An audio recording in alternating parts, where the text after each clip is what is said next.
రాష్ట్రంలో బీసీ రిజర్వేషన్లను పెంచకుండా రాజకీయ పార్టీలతో అగ్రకుల పెద్దలు కుట్రలు చేస్తున్నారని బీసీ సంక్షేమ సంఘం జాతీయ అధ్యక్షుడు జాజల శ్రీనివాస్ గౌడ్ అన్నారు. నేడు హన్మకొండ జిల్లాలోని ప్రైవేట్ హోటల్లో మీడియా సమావేశాన్ని నిర్వహించారు. ఈ సందర్భంగా ఆయన మాట్లాడుతూ బీసీలు సర్పంచ్లు కావద్దా అని, ఎస్సీ ఎస్టీలకు రిజర్వేషన్ ప్రకారం న్యాయం జరుగుతుందని అన్నారు. భాజపా ఎంపీలు ఎమ్మెల్యేలు గల్లీలో మద్దతిస్తూ ఢిల్లీలో అడ్డుకుంటున్నారని అన్నారు. బీసీల పట్ల అన్ని రాజకీయ పార్టీలు సిండికేట్గా మారాయని ధ్వజమెత్తారు. బీసీ రిజర్వేషన్ అంశం తెరపైకి రాగానే డైవర్షన్ రాజకీయాలు చేస్తున్నారని, 42% ఆమోదం తెలిపితేనే, లేని పక్షంలో బీసీల రాజకీయ పార్టీ పెడతామని అన్నారు. మీడియా సమావేశంలో బీసీ సంక్షేమ సంఘం వరంగల్ జిల్లా అధ్యక్షుడు వడ్లకొండ వేణుగోపాల్, రాష్ట్ర ఉపాధ్యక్షులు దాడి మల్లయ్య యాదవ్, రాష్ట్ర కార్యదర్శి భీమగాని యాదగిరిగౌడ్, బీసీ కళాకారుల సంఘం రాష్ట్ర అధ్యక్షులు వరంగల్ శ్రీనివాస్ తదితరులు పాల్గొన్నారు.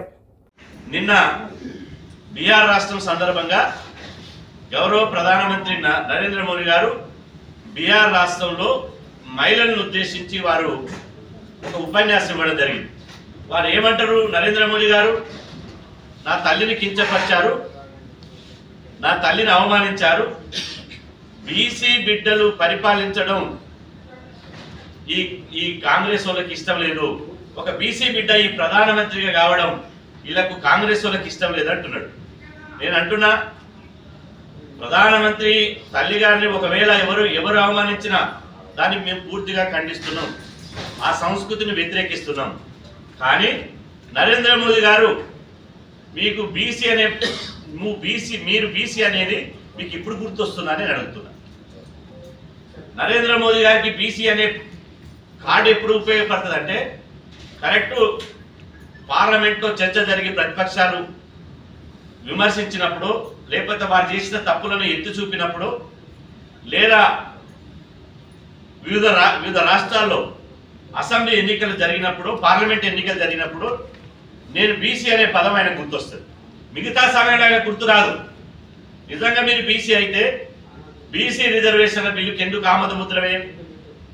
నిజంగా మీరు బీసీ మీ శరీరంలో బీసీ రక్తం ప్రవహిస్తే, నిజంగా మీరు బీసీల కంప్లిమెంట్ ఉంటే, మీలో బీసీ యొక్క చిత్తశుద్ధి ఉంటే, మరి 42% రిజర్వేషన్ల బిల్లు ఇవాళ పార్లమెంటుకు పోయి 5 నెలలకు పైగా అవుతుంది కదా.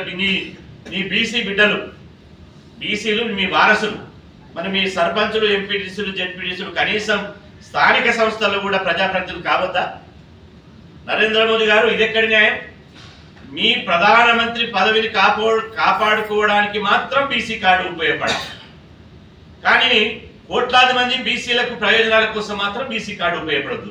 నేను అంటున్న 11 సంవత్సరాలుగా నరేంద్ర మోదీ గారు 11 సంవత్సరాలుగా ఈ దేశానికి ప్రధానమంత్రి ఉన్నాడు.